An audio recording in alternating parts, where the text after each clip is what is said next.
Hey guys, I'm just to try my new tripod.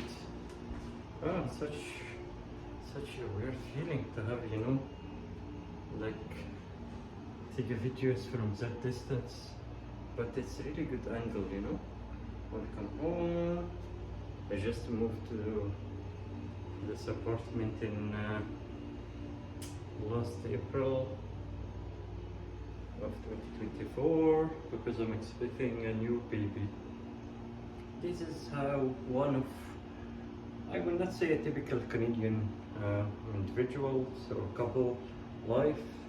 It's depend on what kind of, what is your background, or even like your individual life is different from others.